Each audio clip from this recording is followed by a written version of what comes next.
नमस्कार। आकाशवाणी से प्रस्तुत है समाचार प्रभात।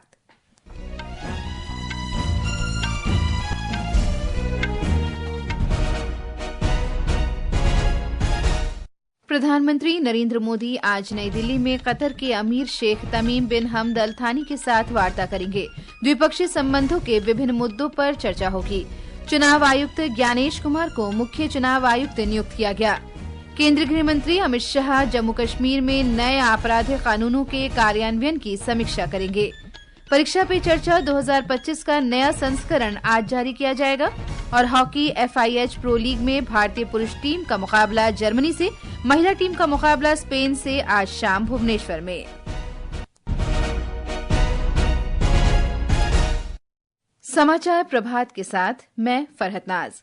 प्रधानमंत्री नरेंद्र मोदी आज नई दिल्ली में कतर के अमीर शेख तमीम बिन हमद अल थानी के साथ वार्ता करेंगे। प्रधानमंत्री और अमीर के बीच भारत और कतर के द्विपक्षीय संबंधों के विभिन्न मुद्दों पर चर्चा होगी। अल थानी का आज राष्ट्रपति भवन में औपचारिक स्वागत किया जाएगा। श्री अल थानी राष्ट्रपति द्रौपदी मुर्मू के साथ बातचीत करेंगे और उनके सम्मान में भोज का भी आयोजन होगा। कतर के अमीर भारत की 2 दिन की राजकीय यात्रा पर कल नई दिल्ली पहुंचे। उनके साथ एक उच्च स्तरीय प्रतिनिधिमंडल भी आया है, जिनमें मंत्री, वरिष्ठ अधिकारी और व्यापारिक प्रतिनिधि भी शामिल हैं। प्रधानमंत्री मोदी ने हवाई अड्डे पर अमीर शेख तमीम बिन हमद अल थानी की अगवानी की। ब्यौरा हमारे संवाददाता से।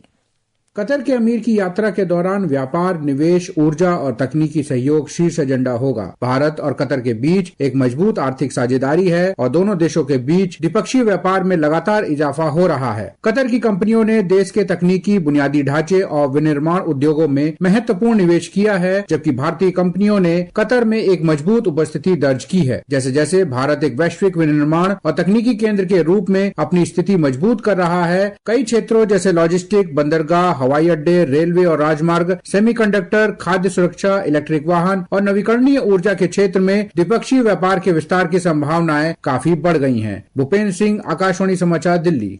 देश के निर्वाचन आयुक्त ज्ञानेश कुमार को मुख्य चुनाव आयुक्त नियुक्त किया गया है। वे राजीव कुमार का स्थान लेंगे, जिनका कार्यकाल आज समाप्त हो रहा है। ज्ञानेश कुमार केरल कैडर के 1988 बैच के पूर्व IAS अधिकारी हैं। वे संसदीय कार्य मंत्रालय के सचिव भी रहे हैं। वहीं डॉक्टर विवेक जोशी को नया चुनाव आयुक्त नियुक्त किया गया है। वे भारतीय प्रशासनिक सेवा 1989 बैच के हरियाणा कैडर के अधिकारी हैं। राष्ट्रपति द्रौपदी मुर्मू ने दोनों चुनाव आयुक्तों की नियुक्ति की है। केंद्रीय गृह मंत्री अमित शाह आज जम्मू कश्मीर में मुख्यमंत्री उमर अब्दुल्ला और उपराज्यपाल मनोज सिन्हा की उपस्थिति में होने वाली बैठक में 3 नए आपराधिक कानूनों के कार्यान्वयन की समीक्षा करेंगे। बैठक में नए आपराधिक कानूनों भारतीय न्याय संहिता 2023, भारतीय नागरिक सुरक्षा संहिता 2023 और भारतीय साक्ष्य अधिनियम 2023 में उल्लिखित पुलिस, जेल, अदालतों, अभियोजन और फॉरेंसिक से संबंधित विभिन्न नए प्रावधानों की वर्तमान स्थिति पर चर्चा की जाएगी। बैठक में केंद्रीय गृह सचिव, जम्मू कश्मीर के मुख्य सचिव, राज्य के पुलिस महानिदेशक, राष्ट्रीय अपराध रिकॉर्ड ब्यूरो NCRB के महानिदेशक और केंद्रीय गृह मंत्रालय तथा केंद्र शासित प्रदेश सरकार के कई वरिष्ठ अधिकारी भाग लेंगे। परीक्षा पे चर्चा 2025 का नया संस्करण आज जारी किया जाएगा। इस संस्करण में स्कूली छात्रों में परीक्षा के तनाव, चिंता को दूर करने और दबाव में शांत रहने के बारे में विभिन्न बोर्ड और परीक्षाओं के कई टॉपर के विचार और सुझाव साझा किए जाएंगे। सोशल मीडिया पर इसका वीडियो साझा करते हुए प्रधानमंत्री नरेंद्र मोदी ने कहा कि परीक्षा पे चर्चा के संस्करण में परीक्षा योद्धा अपने सुझाव, अनुभव साझा करेंगे और बताएंगे कि कैसे उन्होंने परीक्षा के तनाव और चिंता को सफलतापूर्वक दूर किया है। ग्रामीण विकास मंत्रालय के अंतर्गत भूमि संसाधन विभाग आज से 26 राज्यों और 3 केंद्र शासित प्रदेशों के 152 शहरी स्थानीय निकायों में शहरी बस्तियों के राष्ट्रीय भूस्थानिक ज्ञान आधारित भूमि सर्वेक्षण नक्शा के पायलट कार्यक्रम की शुरुआत कर रहा है। केंद्रीय कृषि एवं किसान कल्याण और ग्रामीण विकास मंत्री शिवराज सिंह चौहान आज मध्य प्रदेश के रायसेन में इस कार्यक्रम का शुभारंभ करेंगे। इस अवसर पर केंद्रीय ग्रामीण विकास एवं संचार राज्य मंत्री डॉक्टर चंद्रशेखर मसानी और मध्य प्रदेश के मुख्यमंत्री डॉक्टर मोहन यादव भी मौजूद रहेंगे। ब्यौरा हमारे संवाददाता से। नक्शा कार्यक्रम का उद्देश्य शहरी क्षेत्रों में भूमि रिकॉर्ड बनाना है ताकि भूमि स्वामित्व का सटीक और विश्वसनीय दस्तावेजीकरण सुनिश्चित किया जा सके। सर्वे ऑफ इंडिया नक्शा कार्यक्रम के लिए तकनीकी भागीदार है। यह पहल नागरिकों को सशक्त बनाएगी, जीवन को आसान बनाएगी, शहरी नियोजन को बढ़ाएगी और भूमि संबंधी विवादों को कम करेगी। नक्शा पायलट कार्यक्रम की लागत करीब 194 करोड़ रुपए है, जिसे पूरी तरह से भारत सरकार द्वारा वित्त पोषित किया जाएगा। इस अवसर पर वाटरशेड यात्रा को भी हरी झंडी दिखाई जाएगी। संजीव शर्मा, आकाशवाणी समाचार, भोपाल।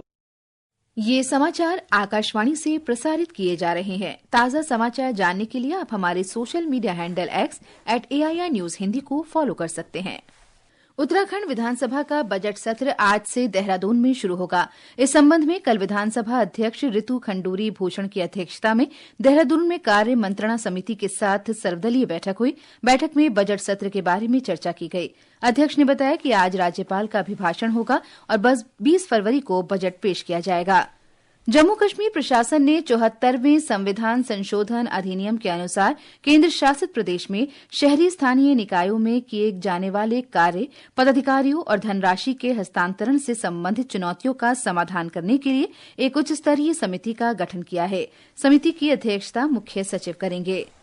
और अब खबरें महाकुंभ से।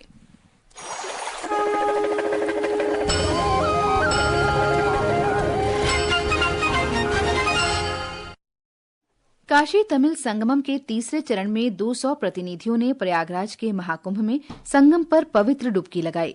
वाराणसी से प्रयागराज पहुंचा ये समूह उस कार्यक्रम का हिस्सा था जिसका उद्देश्य तमिलनाडु और काशी के बीच प्राचीन सभ्यतागत संपर्क का प्रचार करना और इसको मजबूत बनाना है। ब्यौरा हमारे संवाददाता से। महाकुंभ उत्तर और दक्षिण भारत की संस्कृतियों का संगम भी बन गया है। दक्षिण भारत से काशी तमिल संगमम का पहला दल कल महाकुंभ पहुंचा। काशी तमिल संगमम के लोगों ने महाकुंभ में भ्रमण के बाद अपने अनुभव साझा किए। तमिलनाडु के पनरुती शहर से आए श्रीधर राधाकृष्णन ने कहा कि ये आयोजन अपने आप में अद्भुत और दिव्य है। तमिलनाडु के तिरुवन्नामलाई से आए छात्र नारायण मूर्ति ने कहा कि महाकुंभ न केवल उत्तर और दक्षिण के बीच सांस्कृतिक संगम है, बल्कि वैश्विक संस्कृति और भाईचारे का मिलन स्थल भी है। प्राचीन भारत में शिक्षा और संस्कृति के दो महत्वपूर्ण केंद्रों वाराणसी और तमिलनाडु के बीच जीवंत संबंधों को पुनर्जीवित करने के लिए संगमम का आयोजन किया जा रहा है। आदर्श के साथ अभिषेक कपिल, आकाशवाणी समाचार, प्रयागराज।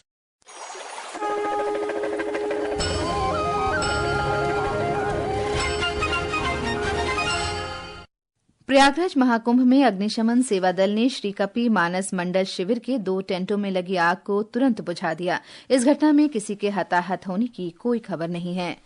सऊदी अरब के रियाद में आज अमेरिका और रूस के शीर्ष अधिकारियों की बैठक होगी, जिसमें रूस यूक्रेन संघर्ष को समाप्त करने पर चर्चा होगी। इस बैठक के लिए रूस के विदेश मंत्री सरगेई लावरोव और विदेश मामलों के सलाहकार यूरी उशाकोव कल रियाद पहुंचे। दूसरी ओर अमेरिकी विदेश विभाग की प्रवक्ता टैमी ब्रूस ने कहा है कि अमेरिका के विदेश मंत्री मार्को रूबियो, राष्ट्रीय सुरक्षा सलाहकार माइक वॉल्ट्ज और विशेष दूत स्टीव विटकॉफ वहां रूसी प्रतिनिधिमंडल से मुलाकात करेंगे। भारत की प्रसिद्ध निशानेबाज मनु भाकर को BBC Indian sports women of the year घोषित किया गया है। पेरिस ओलंपिक में असाधारण प्रदर्शन के लिए उन्हें ये सम्मान दिया गया है। भारतीय क्रिकेट कंट्रोल बोर्ड बीसीसीआई ने आगामी चैंपियंस ट्रॉफी 2025 के लिए भारतीय पुरुष टीम की जर्सी का अनावरण किया है। सोशल मीडिया पोस्ट में बीसीसीआई ने भारतीय खिलाड़ियों की जर्सी दिखाते हुए तस्वीरें साझा की हैं। रोहित शर्मा की अगुवाई वाली टीम अपनी सिग्नेचर ब्लू जर्सी में नजर आएगी, जिसके दोनों कंधों पर तिरंगा और दाईं ओर चैंपियंस ट्रॉफी का लोगो होगा। और अब खेल खबरों के साथ है Virendra Kaushik. Hockey FIH pro league में हरमनप्रीत सिंह की कप्तानी वाली भारतीय पुरुष टीम का मुकाबला आज शाम ओडिशा के भुवनेश्वर स्थित कलिंगा हॉकी स्टेडियम में जर्मनी से होगा। मैच शाम 7:30 बजे शुरू होगा। भारत ने 2 मैच खेले हैं और वो 3 अंक लेकर फिलहाल 8वें स्थान पर है। दूसरी ओर भारतीय महिला टीम का मुकाबला स्पेन से होगा। पहला मैच आज शाम 5:15 बजे खेला जाएगा और अगला मैच कल शाम 7:30 बजे खेला जाएगा। दोनों मैच ओडिशा के भुवनेश्वर स्थित कलिंगा हॉकी स्टेडियम में खेले जाएंगे। वहीं विमेन प्रीमियर लीग क्रिकेट में वडोदरा के कोटाम्बी स्टेडियम में कल रात खेले गए मुकाबले में रॉयल चैलेंजर्स बेंगलुरु ने दिल्ली कैपिटल्स को 8 विकेट से हरा दिया। आज शाम वडोदरा में ही गुजरात जायंट्स का सामना मुंबई इंडियंस से होगा। ये मैच शाम 7:30 बजे से कोटाम्बी स्टेडियम में खेला जाएगा। अब आगे बढ़ते हुए भारी बर्फबारी के कारण इंडिया विंटर गेम्स 2025 का दूसरा और अंतिम चरण स्थगित कर दिया गया है। ये शनिवार को जम्मू कश्मीर के गुलमर्ग में होने वाला था। मौसम की स्थिति अनुकूल होते ही नए कार्यक्रम की घोषणा की जाएगी। मौसम विभाग ने आज उप हिमालयी पश्चिम बंगाल और सिक्किम के अलग अलग इलाकों में घने कोहरे की स्थिति का अनुमान लगाया है। मौसम विभाग ने यह भी कहा है कि असम, अरुणाचल प्रदेश, मेघालय, नागालैंड और मणिपुर के कुछ हिस्सों में आज गरज के साथ बारिश होने की संभावना है। ये समाचार हमारी वेबसाइट www.newsonair.gov.in और हमारे news on AIR mobile app पर भी उपलब्ध हैं। और अब आज के समाचार पत्रों की सुर्खियों के साथ हैं मनोज। धन्यवाद फरहत। दिल्ली में नई सरकार के गठन होने का समाचार आज सभी समाचार पत्रों ने प्रकाशित किया है। हिंदुस्तान की सुर्खी है, रामलीला मैदान में सीएम के शपथ ग्रहण समारोह की तैयारियां तेज।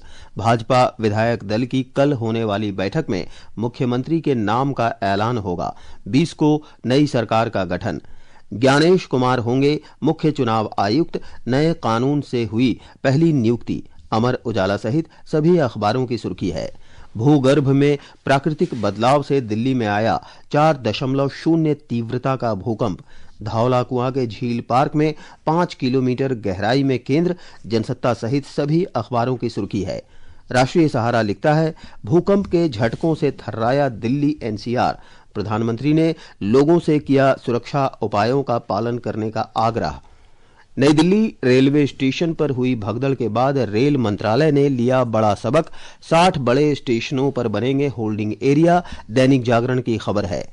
देश के हर जिले में तैनात होगी vertical take off ambulance. Medical emergency से दूर होगी ट्रैफिक की समस्या। राजस्थान पत्रिका की सुर्खी है। विश्व की 79 शिक्षा प्रणालियों ने स्कूलों में स्मार्टफोन पर रोक लगाई। कई देशों में बच्चों की शिक्षा और निजता पर बहस जारी। जनसत्ता की खबर है। धन्यवाद मनोज। और अंत में मुख्य समाचार एक बार फिर। प्रधानमंत्री नरेंद्र मोदी आज नई दिल्ली में कतर के अमीर शेख तमीम बिन हमद अल थानी के साथ वार्ता करेंगे। द्विपक्षीय संबंधों के विभिन्न मुद्दों पर चर्चा होगी। चुनाव आयुक्त ज्ञानेश कुमार को मुख्य चुनाव आयुक्त नियुक्त किया गया। केंद्रीय गृह मंत्री अमित शाह जम्मू कश्मीर में नए आपराधिक कानूनों के कार्यान्वयन की समीक्षा करेंगे। परीक्षा पे चर्चा 2025 का नया संस्करण आज जारी किया जाएगा। और हॉकी FIH प्रो लीग में भारतीय पुरुष टीम का मुकाबला जर्मनी से और महिला टीम का मुकाबला स्पेन से आज शाम भुवनेश्वर में। इसके साथ ही समाचार प्रभात का ये अंक समाप्त हुआ। नमस्कार।